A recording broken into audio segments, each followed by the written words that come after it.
200 years ago today, on July 17, 1821, Florida's 308-year history as a European colony ended.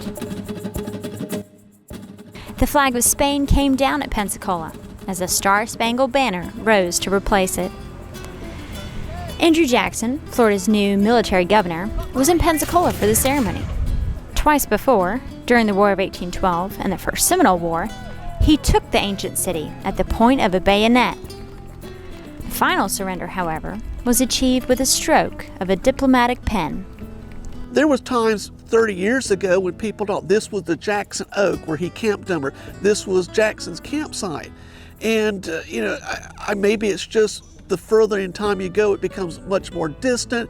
The Civil War is the big thing now because that was much grander. People forget the smaller conflicts, but people also forget that Florida was a scene of international intrigue. There were many different countries who were vying for control of Florida and the Panhandle, and people forget this was the borderlands. This was the nexus of Spanish and British and French and American rivalry for hundreds of years, and Jackson was right in the thick of it. The July 17th ceremonies at Pensacola completed the transfer of the separate colonies of East and West Florida to the United States.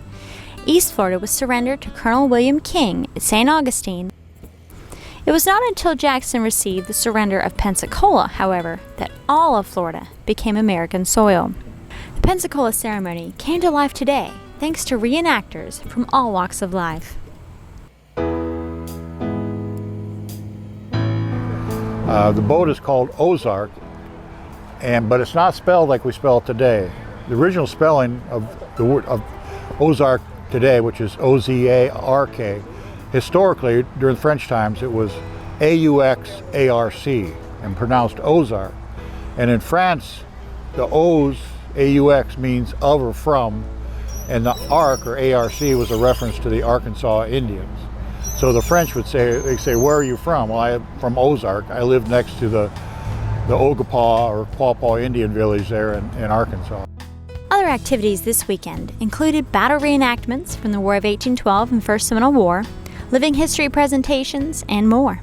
Even after the 1821 changing of the flags, many residents of the peninsula believed the transfer of the separate colonies of East and West Florida to the United States had traded their lands without permission.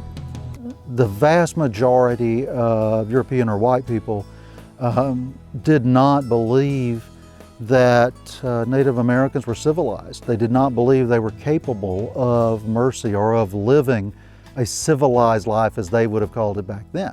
Now, to the Creek and the Seminole, they were civilized people. They were living civilized lives. They were perfectly happy living the lives that they lived. The white people saw these vast areas of wilderness and woods and thought, what right do they have to hold all of that when we need that for farming, when we're civilized people? And, why would they want to keep that and not move away from us? So we'll just keep pushing them and pushing them and pushing them. And eventually we'll grind them into the dust, which they almost did.